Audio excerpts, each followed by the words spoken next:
നിത്യമായി അണയുന്ന കാരുണ്യമേ, തിരുവോസ്തിരൂപത്തിൽ ഇന്നാവിലലിയുമ്പോൾ ഞാൻ നിന്നിലൊന്നായി തീരും. ജീവിക്കും ദൈവം നീ, സ്നേഹിക്കും താതൻ നീ, സ്വജീവൻ നൽകി പോലും കാക്കുന്നവൻ നീ.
അമ്മയ്ക്ക് 91 വയസ്സാകുമ്പോൾ അമ്മയ്ക്ക് എന്താ പറയാനുള്ളത്, ഓർക്കാനുള്ളത്? ദൈവം എനിക്ക് ധാരാളം അനുഗ്രഹങ്ങൾ ഉണ്ട്. ആ എണ്ണയാൽ തീരാത്ത വിധത്തിലുള്ള അനുഗ്രഹങ്ങൾ എൻ്റെ ചെറുപ്പം മുതലേ ഞാനത് അനുഭവിച്ചുകൊണ്ടിരിക്കുകയാണ്. പിന്നെ അവസാനം ദൈവവിളിയും കൂടെ തന്നപ്പോൾ എനിക്ക് പൂർണ്ണമായത്. അമ്മ ഈശോമിശിഹായെ സ്വീകരിക്കട്ടെ. എപ്പോഴും സ്തുതിയായിരിക്കട്ടെ. അമ്മയ്ക്ക് ഇന്ന് 91 തികയാണ്.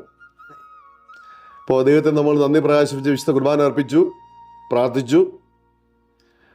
പോത്തങ്കോട് ഇടവകയിലും അമ്മ ശുശ്രൂഷ ചെയ്തിട്ടുണ്ട്. ആ ഓർമ്മ എൻ്റെ മനസ്സിലുണ്ട്. ഒപ്പം തന്നെ നമ്മൾ ബത്തേരി രൂപതയിൽ ദീർഘകാല ശുശ്രൂഷ ചെയ്തു. മലങ്കര സഭയിൽ എനിക്ക് തോന്നുന്നു ഏറ്റവും മുതിർന്ന ശുശ്രൂഷയിൽ ഒരാളാണ്, പ്രേക്ഷിതരിൽ ഒരാളാണ് അമ്മ. അപ്പോൾ അമ്മയുടെ കഴിഞ്ഞകാല ജീവിതം ചിന്തിക്കുമ്പോൾ ഒത്തിരിയേറെ ചരിത്രത്തിൻ്റെ ഭാഗതയെ നിർണ്ണയിക്കാൻ ഒരു അവസരം കിട്ടിയിട്ടുണ്ട്. ധന്യൻ മാറിവാനിസ് പിതാവിനെ ഓർക്കുന്നുണ്ടോ? അങ്ങനെയാണെങ്കിലും മാറിവാനിസ് പിതാവിനെ പറ്റിയുള്ള എന്തെങ്കിലും ഓർത്തെടുക്കുന്നുണ്ടെങ്കിൽ പറയാൻ പറ്റുമോ? ഞങ്ങളെ എല്ലാവരെയും പോസ്റ്റൻസിലായിട്ട് പ്രവേശിപ്പിച്ചത് വന്ന പിതാവാണ്. ഞങ്ങൾക്ക് അന്ന് ഒരു ഉപദേശമൊക്കെ തന്നായിരുന്നു. ഞങ്ങളൊരു 12 പേരുണ്ടായിരുന്നു നേരം. പിതാക്കന്മാരെ ഓർത്തെടുക്കുന്നത് അമ്മ എങ്ങനെയൊക്കെ പിതാക്കന്മാരെയൊക്കെ ഓർത്തെടുക്കുന്നത്? വളരെ സന്തോഷത്തോടും വളരെ നമുക്കൊരു ഹൃദ്യമായ ഒരു അനുഭവമാണ്. പിതാവെന്ന് പറഞ്ഞുകൊണ്ടൊരു അകലത്തെയല്ല, ഒരു കൂടുതലൊരു അടപ്പോ ഒരു സന്തോഷമൊക്കെ ഉണ്ട്. പിതാക്കന്മാരിൽ കൂടുതൽ ഏറ്റവും അടുത്ത് ഇടപെട്ടിട്ടുള്ള ആരാണ്? ഏത് പിതാവുമായിട്ടാണ് കൂടുതൽ? ഗ്രിഗോരിയോസ് പിതാവ്. കാരണം എനിക്ക് തോന്നുന്നു 40 വർഷത്തിലധികം മേൽപ്പെട്ട സ്ഥാനം അലങ്കരിച്ച പിതാവാണ് ഗ്രിഗോരിയോസ് പിതാവ്. അതുകൊണ്ട് തന്നെ ഏറ്റവും ദീർഘകാലം കൂടുതൽ ബന്ധം പുലർത്തിയിരുന്നത് അല്ലേ? അതെ. യുവാനിയസ് പിതാവിൻ്റെ ചരിത്രമൊക്കെ എഴുതാനൊക്കെ എനിക്ക് ഭാഗ്യം കിട്ടി. യുവാനിയസ് പിതാവ് ചരിത്രം എഴുതിയിട്ടുണ്ടോ? നാമ നടപടിയായിട്ട് ബന്ധപ്പെട്ടാണോ അത്? അതേന്ന് ഞാൻ അന്ന് അരമനയെന്ന് അറിയിച്ചിട്ട് ഞങ്ങളുടെ 3 സിസ്റ്റർമാർ അവിടെ നിന്ന് ഞങ്ങളുടെ മഠത്തിൽ നിന്ന് വന്ന് ഒരു മാസമല്ല ഒരു വർഷക്കാലം എഴുതിയ അവിടെ ഇരുന്ന്. നമ്മുടെ പുതിയ തലമുറയോട് എന്തൊക്കെയാണ് നമുക്ക് പറയാൻ? സമർപ്പിത വഴിയിലൂടെ നടക്കുന്ന അല്ലെങ്കിൽ ആ ജീവിതം തിരഞ്ഞെടുക്കുന്ന മക്കളോട് എന്തൊക്കെയാണ് പറയാനുള്ളത്? ദൈവം ഒരു വലിയ ദാനമാണ് നമുക്ക് തന്നിരിക്കുന്ന ദൈവവിളി എന്ന് പറയുന്നത്. അത് നമ്മൾ ഏറ്റവും വിശ്വസ്തയോടുകൂടി ചെയ്യേണ്ടതാണ്, നമ്മുടെ കടമയാണ്. അത് ദൈവാനുഭവമായിട്ട് നമ്മൾ എടുക്കുകയും അങ്ങനെ മറ്റുള്ളവർക്കും അതൊരു പാഠമായി തീരത്തക്കവണ്ണം ജീവിക്കുകയും ചെയ്യണം. നമ്മുടെ ജീവിതം കാണുമ്പോൾ അവർക്കൊരു കൂടുതലായിട്ടുള്ള ഒരു അനുഭവം ഉണ്ടാകണം.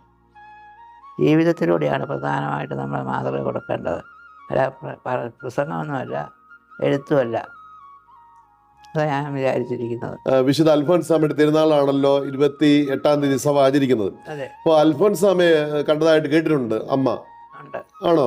ഞാൻ സ്കൂളിൽ പഠിച്ചുകൊണ്ടിരിക്കുമ്പോഴാണ് അൽഫോൻസാമ മരിക്കുന്നതും.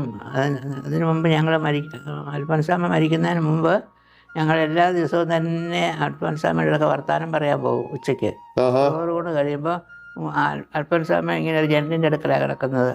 അപ്പോഴാണ് ഞങ്ങൾ പുറത്ത് നിന്നാണ്ട്, കുട്ടികൾ ജനൽ പുറത്ത് നിന്നാണ്ട് അൽഫോൻസാമയോട് വർത്താനം പറയും.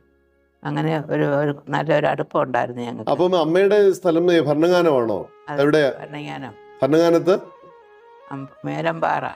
വീട്ടുപേര് മേലമ്പാറ അല്ല, വീട്ടുപേര് മണ്ണൂരെട്ടന്നിൽ. ആ പ്രോപ്പർ സ്ഥലത്തിൻ്റെ പേര് മേലമ്പാറ. അവിടെ ഭരണങ്ങാനത്ത് നിന്ന് 2 മൈൽ ഏകദേശം ഇത്രയേ ഉള്ളൂ. അമ്മയ്ക്ക് ചാച്ചനും അമ്മയൊക്കെ ഉണ്ട്. അവരൊക്കെ ഈ അൽഫോൻസാമയോട് ഒരു അടുപ്പം ഉണ്ടായിരുന്നു എല്ലാവർക്കും. എൻ്റെ എനിക്ക് 4 ആങ്ങളമാരുണ്ട്, 2 ചേച്ചിമാരുണ്ട്. ഒരു ചേച്ചി സിസ്റ്ററായി മരിച്ചുപോയി. മറ്റേ കല്യാണം കഴിച്ച ചേച്ചി മരിച്ചുപോയി. ഞാൻ മാത്രമേ ഒടുങ്ങി. അൽഫോൻസാമ എന്തെങ്കിലുമൊക്കെ നിങ്ങളോട് പറഞ്ഞിട്ടുള്ള ഓർക്കുന്നുണ്ട്? എന്തെങ്കിലും കാര്യങ്ങളൊക്കെ പറഞ്ഞിട്ടുള്ളതിൽ? ഞങ്ങളെ സുഹൃദേവൻ ചെല്ലാനൊക്കെ പഠിപ്പിക്കും. എന്നിട്ട് എത്ര എണ്ണം ചെല്ലിയെന്നൊക്കെ ചോദിക്കും. അപ്പോൾ അങ്ങനെ ഒരു പുണ്യത്തിനുള്ള ഒരു വഴി അൽഫോൻസാമ തുറന്നു തന്നിട്ടുണ്ട്. ഞങ്ങളതൊക്കെ ചെല്ലിയേച്ച് വന്ന് പറയും. ഉച്ചയ്ക്കാണ് വരുന്നത്. അൽഫോൻസാമയൊക്കെ ചോറ് കൊണ്ട് കഴിഞ്ഞ് ഓടും, എല്ലാവരും കൂടെ ഓടും ഈ അൽഫോൻസാമയുടെ വർത്താനം പറയാൻ. ഞങ്ങളോട് വലിയ കാര്യമായിരുന്നു. മേരി മക്കൾ സന്യാസ സമൂഹം തിരഞ്ഞെടുക്കാൻ കാരണം എന്താ? അത് മിഷൻ ആണെന്നുള്ള ഇതിലാണ്. മിഷന് പോകണം എന്നൊരാഗ്രഹമാണ്. സിസ്റ്ററാകുന്നത് ഒരു വശം. ഓക്കെ.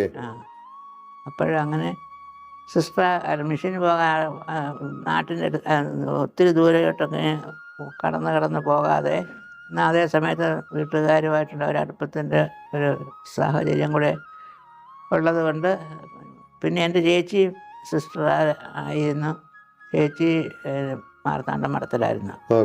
അപ്പം എന്നെ കൂടെ അങ്ങോട്ട് തന്നെ വിട്ടു. വിഴിഞ്ഞാൽ അച്ഛനെയും അതുപോലെ തന്നെ നമ്മുടെ മദർ മേരി കല്ലറയ്ക്കലൊക്കെ ഓർക്കുന്നുണ്ടോ? പിന്നെ നല്ലപോലെ ഓർക്കുന്നുണ്ട്. അവരെ പറ്റിയുള്ള ഓർമ്മകൾ എന്താണ് പെട്ടെന്ന്, അവരെ പറ്റി ഓർത്തെടുക്കുമ്പോൾ എന്താണ് പെട്ടെന്ന് മനസ്സിൽ വരുന്നത്?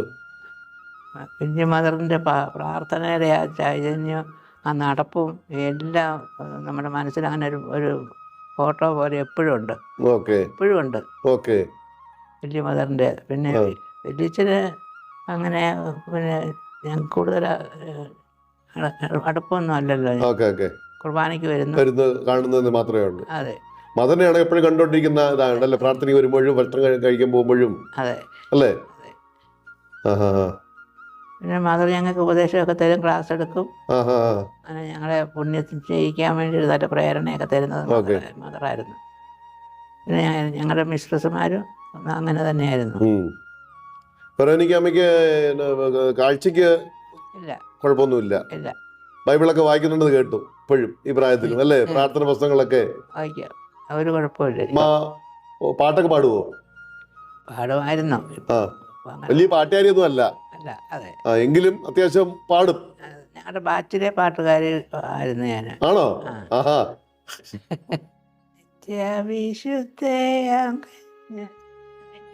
മറിയാമേ നാമം വാഴ്ത്തപ്പെടട്ടെ, നിറഞ്ഞ നിൻ സ്നേഹവാത്സല്യങ്ങൾ ഞങ്ങൾക്ക് അനുഗ്രഹമാകട്ടെ. കാറ്റു വിതച്ചു കൊടുങ്കാറ്റു കൊയ്യുന്ന മേച്ചിൽ പുറങ്ങളിലൂടെ, കാറ്റു വിതച്ചു കൊടുങ്കാറ്റു കൊയ്യുന്ന മേച്ചിൽ പുറങ്ങളിലൂടെ, അന്തിക്കിടയനെ കാണാതലഞ്ഞിടും ആട്ടിൻ പറ്റങ്ങൾ ഞങ്ങൾ മേയും, ആട്ടിൻ പറ്റങ്ങൾ ഞങ്ങൾ. നീ തന്ന ആയുസിന് ദൈർഘ്യവും അതുപോലെ തന്നെ എല്ലാവരെക്കാളും ഉയർന്ന് ദൈവം അനുഗ്രഹിച്ച് തന്നു. 91 വർഷം എന്ന് പറയുന്നത് നിസ്സാരമൊന്നും അല്ലല്ലോ. ശരിയാ, അല്ലേ? ആരോഗ്യത്തോടെ എല്ലാം ബോണസാണ്, ദൈവം തന്നെ ബോണസാണ് നമ്മുടെ ജീവിതവും, അല്ലേ? നന്മകളും ഒക്കെ. തീർച്ചയായിട്ടും ഒത്തിരി അനുഗ്രഹങ്ങൾ എനിക്ക് തന്നു. അതിനിടയ്ക്ക് യൂറോപ്പിൽ പോയി മാർപ്പാപ്പായി ഞാൻ നിങ്ങളുടെ വർത്താനം പറഞ്ഞിട്ടുണ്ട്. ഏത് മാർപ്പാപ്പയായിരുന്നു? വിശുദ്ധ ജോൺ പോൾ രണ്ടാം മാർപ്പാപ്പയാണോ? ഇപ്പോഴത്തെ ഫ്രാൻസിസ് മാർപ്പാപ്പയല്ല, കാണാൻ സാധ്യതയില്ല. ഇല്ല, ഇപ്പോഴത്തെ അല്ലെന്നാ ഞാൻ പറഞ്ഞു. അപ്പോൾ വിശുദ്ധ ജോൺ പോൾ രണ്ടാമത് മാർപ്പാപ്പയായിരിക്കും. അതെ, അദ്ദേഹമാണ് ഏറ്റവും അധികം കാലം മാർപ്പാപ്പയായിട്ട് ശുശ്രൂഷ ചെയ്തത്, 25 വർഷം. കൂടിക്കാഴ്ച ഉണ്ട്, ഞങ്ങളുടെ മീറ്റിംഗ് ആണ്. ഞങ്ങൾ 3-4 പേര് കാണാൻ പോയി. ഓക്കെ. അപ്പൊ നമ്മുടെ കുടുംബങ്ങളോടൊക്കെ എന്തൊക്കെയാ പറയാനുള്ളത്? നമ്മുടെ കുടുംബങ്ങളോട് അവരുടെ ഐക്യത്തോടു കൂടിയുള്ള ആ ജീവിതവും പ്രാർത്ഥനാ ജീവിതവും ഒക്കെയാണ് മറ്റുള്ളവർക്ക് മാതൃകയാകേണ്ടത്. അല്ലാതെ സ്വത്തും കാര്യങ്ങളും വസ്തുക്കളും മേടിച്ചു കൂട്ടുന്നതല്ല കാര്യമായിട്ടുള്ളത്. അവർ മനസ്സിലാക്കണം, അവരൊക്കെ മനസ്സിലാക്കി കൊടുക്കണം. സ്നേഹം, പാവങ്ങളെ സ്നേഹിക്കുക, അയൽവാസികളെ സ്നേഹിക്കുക, പിന്നെ എല്ലാവർക്കും കൊച്ചുങ്ങളെ എല്ലാവരെയും. ദൈവവിളി നമ്മുടെ വൈദിക ജീവിതത്തിലേക്കും സമർപ്പണ ജീവിതത്തിലേക്കും ഒക്കെ നമ്മുടെ മക്കളെ പ്രോത്സാഹിപ്പിക്കാൻ പറഞ്ഞു വിടേണ്ടതും ദൈവ ശുശ്രൂഷയ്ക്കായിട്ട് മക്കളെ പ്രോത്സാഹിപ്പിക്കേണ്ട ആവശ്യകത വർദ്ധിച്ചു വരുന്നൊരു കാലഘട്ടമല്ലേ ഇത്? തോമസ് സ്ഥാനിക്കാക്കുഴി കോറപ്പിസ്കോപ്പച്ചനോടൊപ്പം ചേർന്നതുകൊണ്ട് പെൺകുട്ടികളെ, അല്ലേ, സംരക്ഷിച്ച ഒരു സ്ഥാപനം നടത്തിയിരുന്നു. അതിനു മുമ്പേ ആ പെൺകുട്ടികളെ താമസിപ്പിച്ച് ജോലി ചെയ്തതിന് മുമ്പ് കുറച്ച് നാൾ അച്ഛൻ എവിടെയോ പോയപ്പോൾ അത് എന്തിനോ പോയപ്പോൾ ഞാൻ ചാർജ് എടുത്ത് ഓർഫണേജിൻ്റെ. അതെ, ചാർജ് അത് ബോയ്സ് ആയിരുന്നല്ലോ. പെൺകുട്ടികളായിട്ട് വേണ്ടി പിന്നെ പ്രത്യേകമായിട്ട് നമ്മൾ തുടങ്ങിയിരുന്നു സമൂഹം, അല്ലേ? തുടങ്ങിയായിരുന്നു. അതിൻ്റെ ചാർജ് ഞാൻ തുടക്കം. അമ്മ 6 വർഷം ഇവിടെ പ്രൊഫഷണലായിരുന്നു, അല്ലേ? 6 വർഷം പ്രൊഫഷണലായിരുന്നു. 6 മഠങ്ങൾ തുടങ്ങിയിട്ടാണ് മനസ്സിലാക്കുന്നത്. ഞാൻ മറന്നുപോയി. മറന്നുപോയി. അത് അമ്മ മറന്നാലും സഭയും അല്ലെങ്കിൽ പിന്നാലെ വരുന്നവരും ഒക്കെ ഓർക്കും, ദൈവം ഓർക്കും. ദൈവത്തിന്റെ കൈപ്പുസ്തകത്തില് ചെയ്യുന്ന നല്ല കാര്യങ്ങളെല്ലാം ഓർക്കുന്നതാണല്ലോ ഒരു പൊതുവായിട്ടുള്ള ഒരു പറച്ചില്. ഈ 3-ാം മൈലൊക്കെ ഇങ്ങനെ ആയത് ഞാൻ വന്നപ്പോൾ ഓക്കെ ഓക്കെ. വല്ലപ്പോഴും ഒരു കുർബാന അങ്ങനെയൊക്കെ ആയിരുന്നു. ഇനി അത് സ്ഥിരമാകും അവിടെ. ഈ വൈദികരോട് ഞങ്ങളോടൊക്കെ എന്തൊക്കെയാ അമ്മയ്ക്ക് പറയാനുള്ളത്? പൊതുവെ പറഞ്ഞാൽ എല്ലാവരും നല്ല ഒരു ഇച്ചിരി എളിമയുടെ അച്ഛന്മാരാ. അച്ഛന്മാരെ പറ്റിയുള്ള പൊതു അഭിപ്രായം അമ്മയ്ക്ക്? പൊതുവായിട്ട് എനിക്ക് സന്തോഷമാണ്. അങ്ങനെ ഒരു അഹങ്കാരമില്ല അച്ഛന്മാർ. പുതിയ നമ്മുടെ കൂടെയുള്ള സിസ്റ്റേഴ്സൊക്കെ പ്രവർത്തിക്കുന്നവരൊക്കെ സഹായിക്കാനും സഹായിക്കും, സ്നേഹിക്കാനും ശുശ്രൂഷിക്കാനും ഒക്കെ ഉണ്ട്. എല്ലാം എനിക്ക് ചെയ്ത് കിട്ടുന്നുണ്ട്. എനിക്ക് ഒന്നിനും കുറവില്ല. ഒന്നിനും കുറവില്ല. എല്ലാവരുടെയും സഹകരണവും സ്നേഹവും പ്രാർത്ഥനയും ഒക്കെ എനിക്ക് കിട്ടുന്നുണ്ട്. ചിലയിടത്തൊക്കെ വീടുകളിൽ ചെല്ലുമ്പോൾ, സാധാരണ വീടുകളിൽ ചെല്ലുമ്പോൾ ചിലയിടത്തൊക്കെ അമ്മമാര് പ്രായമുള്ളവരൊക്കെ വളരെ ദയനീയമായ അവസ്ഥയിൽ കഴിയുന്നത് കണ്ടിട്ടുണ്ട്. രോഗത്തിന്റെ അവസ്ഥയിൽ, വാർദ്ധക്യത്തിന്റെ അവസ്ഥയിലൊക്കെ അവര് വേണ്ടവണ്ണം ഗവനിക്കാതിരിക്കുന്ന മരുമക്കളുണ്ട്, മക്കൾ തന്നെയുണ്ട്. അതെ, വീടിന്റെ ചില പിന്നാമ്പറങ്ങളിലേക്ക് അവരെ മാറ്റി കിടക്കുന്ന ചില കാഴ്ചകൾ, ദുഃഖകരമായ കാഴ്ച കാണാനായിട്ട് വന്നിട്ടുണ്ട്.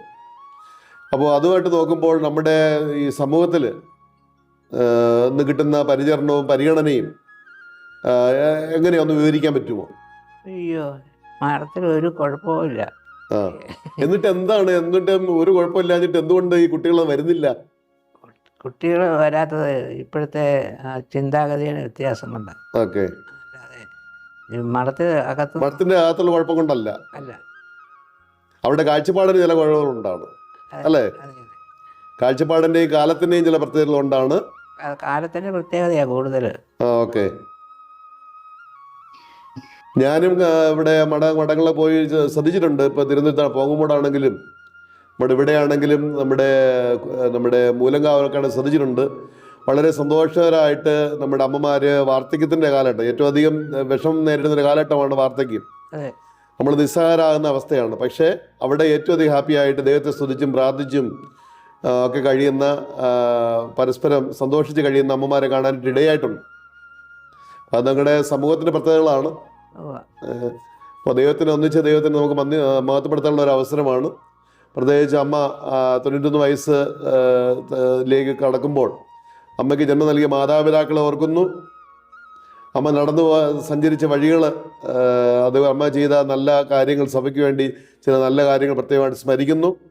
പ്രത്യേകം മലങ്കര സുറിയാനി കത്തോലിക്ക സഭയ്ക്ക്, ബത്തേരി പ്രോവിൻസിന്, സവിശേഷമായ ബത്തേരി രൂപതയ്ക്ക് അമ്മയുടെ സാന്നിധ്യം വഴി ലഭിച്ചിട്ടുള്ള നിരവധി നന്മകളെ നന്ദിയോടെ ഓർക്കുകയും പ്രാർത്ഥിക്കുകയും ചെയ്യുന്നു. അമ്മ ഞങ്ങൾക്ക് വേണ്ടി പ്രത്യേകമായിട്ട് പ്രാർത്ഥിക്കണം. പ്രാർത്ഥിക്കുന്നുണ്ട്. ഒരിക്കൽ കൂടി ജന്മദിനത്തിന്റെ എല്ലാ ആശംസകളും. Thank you.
സ്നേഹബഹുമാനപ്പെട്ട ക്രിസ്തുമന്ദിരമച്ച, സ്നേഹമുള്ള സിസ്റ്റേഴ്സ്, ഇന്നത്തെ നമ്മുടെ ഈ സന്തോഷത്തിന് കാരണഭൂതയായ ബർത്ത്ഡേ ബേബി പ്രിയപ്പെട്ട വെറോനിക്കാമ്മേ, ഏറെ നന്ദിയും സ്നേഹവുമുണ്ട് ഞങ്ങൾക്കിപ്പോൾ അമ്മയോടൊപ്പം ആയിരിക്കുമ്പോൾ.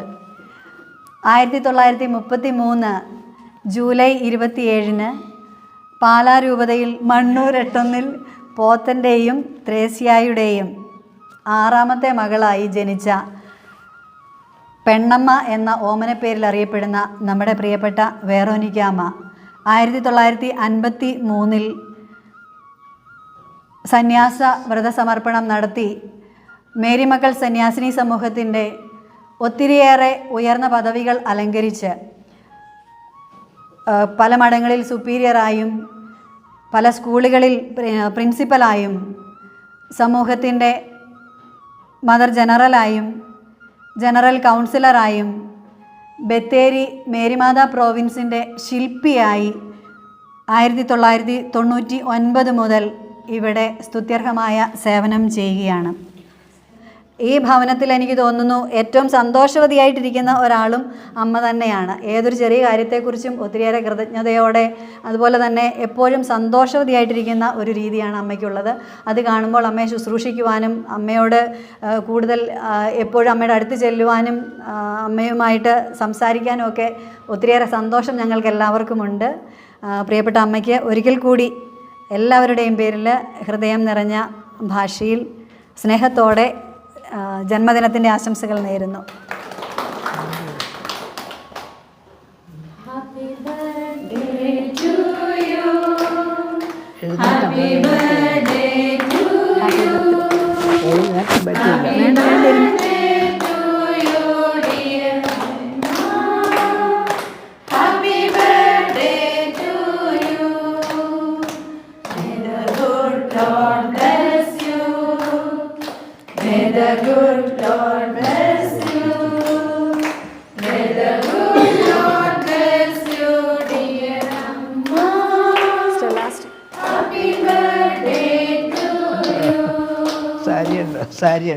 സാരിയുണ്ട്.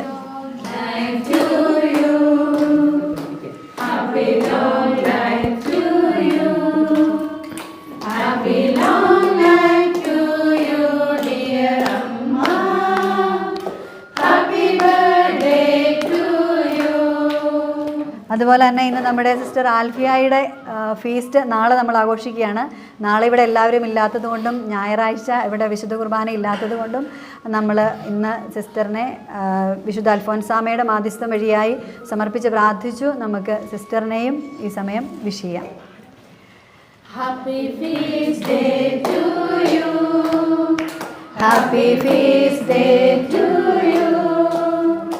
Happy feast day to you, dear sister. Happy feast day to you. May the good Lord bless you. May the good Lord bless you. May the good Lord bless you, dear sister. Happy feast day to you. ഇനി birthday ബേബിയും ഫീസ്റ്റേറിയനും ഒന്നിച്ചു ചേർന്ന് സംയുക്തമായിട്ട് cake മുറിക്കുന്നതാണിപ്പോൾ.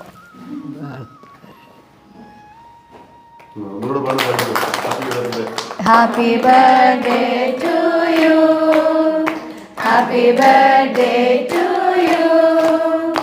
Happy birthday to you, dear Amma. Happy birthday to you. May the good Lord bless you.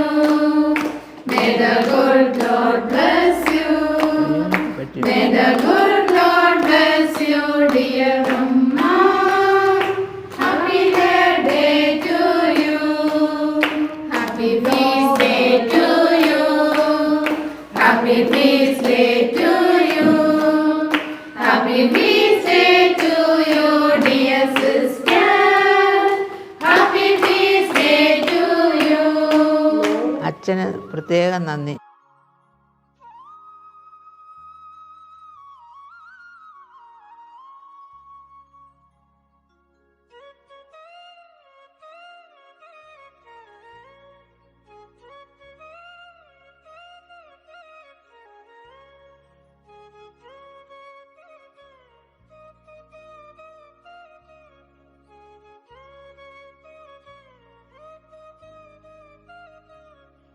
ദൈവതിരുനാമത്തിന് മഹത്വം ഉണ്ടായിരിക്കട്ടെ.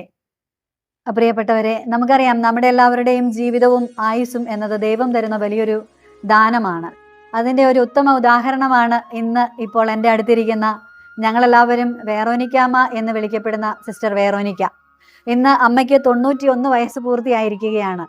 1933 July 27 കേരളത്തിൻ്റെ ദൈവവിളിയുടെ ഈറ്റില്ലം എന്ന് അറിയപ്പെട്ടിരുന്ന പാലാരൂപതയിൽ ഭരണങ്ങാനം ഇടവകയിൽ മണ്ണൂർ 8 പോത്തൻ്റെയും ത്രേസ്യാമ്മയുടെയും 7 മക്കളിൽ 6ാമത്തെ മകളായി ജനിച്ച പെണ്ണമ്മ എന്ന ചിന്നമ്മ 1950 മേരിമക്കൾ സന്യാസിനി സമൂഹത്തിൽ മാർത്താണ്ഡത്ത് എത്തിച്ചേർന്ന് 1953 ആദിവ്രത വാഗ്ദാനം നടത്തി തൻ്റെ ദിവ്യനാഥന് സമർപ്പിച്ച് ഇന്നോളം മേരിമക്കൾ സന്യാസിനി സമൂഹത്തിൻ്റെ നിരവധിയായ വേറോനിക്കാമ്മയുടെ ഈ 91 വർഷത്തെ ജീവിത വഴിത്താരകളിലേക്ക് തിരിഞ്ഞു നോക്കുകയാണെങ്കിൽ ഒത്തിരിയേറെ മഹത് വ്യക്തിത്വങ്ങളെ കാണുകയും പരിചയപ്പെടുകയും ചെയ്തിട്ടുള്ള മറ്റൊരു മഹത് വ്യക്തിയാണ് വേറോനിക്കാമ്മ എന്ന് പറയേണ്ടതായിട്ടുണ്ട്.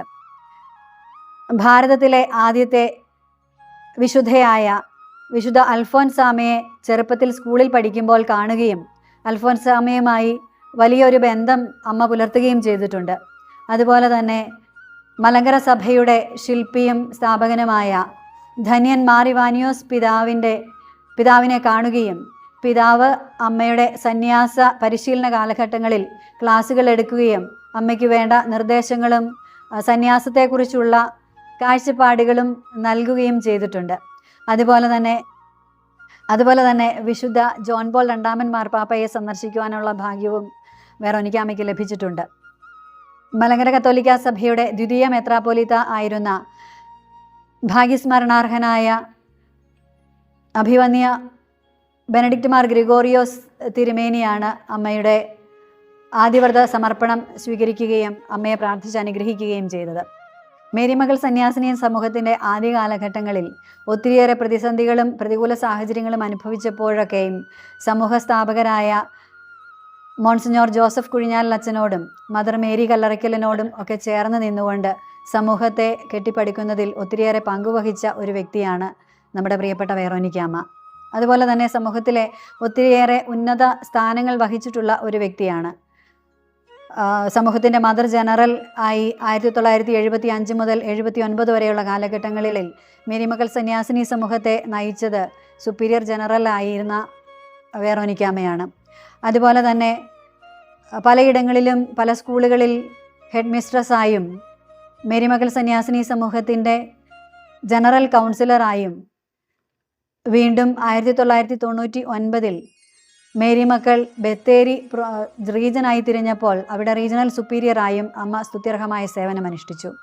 2002 മേരിമാത വൈസ് പ്രോവിൻസായി ബത്തേരി മേരിമാത പ്രോവിൻസ് ഉയർത്തപ്പെടുകയും അന്ന് വൈസ് പ്രൊവിൻഷ്യലായി അമ്മ തിരഞ്ഞെടുക്കപ്പെടുകയും ചെയ്തു. വീണ്ടും 2003 പ്രോവിൻസ് ആയപ്പോൾ മേരിമാത പ്രോവിൻസിൻ്റെ സാരഥിയായിരുന്നുകൊണ്ട് അമ്മ സമൂഹത്തെ നയിക്കുകയായിരുന്നു. റീജിയണൽ സുപ്പീരിയറായും പ്രൊവിൻഷ്യൽ സുപ്പീരിയറായും മേരിമാത പ്രോവിൻസിനെ നയിച്ചിരുന്ന കാലഘട്ടങ്ങളിൽ 6 വർഷങ്ങളിലായി 6 പുതിയ മഠങ്ങൾ തുടങ്ങുവാനായിട്ടുള്ള ഭാഗ്യം അമ്മയ്ക്ക് ലഭിച്ചു. 2013 ധന്യൻ മാർ ഇവാനിയോസ് തിരുമേനിയുടെ നാമകരണ നടപടികളുമായി ബന്ധപ്പെട്ട് വന്യപിതാവിൻ്റെ ചരിത്രം എഴുതുന്നതിനുള്ള കമ്മിറ്റിയിൽ ഒരംഗമായി മലങ്കര സഭയുടെ അധ്യക്ഷനായിരിക്കുന്ന മോറാൻമാർ ബെസേലിയോസ് ക്ലീമീസ് കാതോലിക്ക തിരുമേനി വേറോനിക്കാമ്മയെ ആ കമ്മിറ്റിയിലെ ഒരു അംഗമായി നിയോഗിക്കുകയും ചെയ്തു.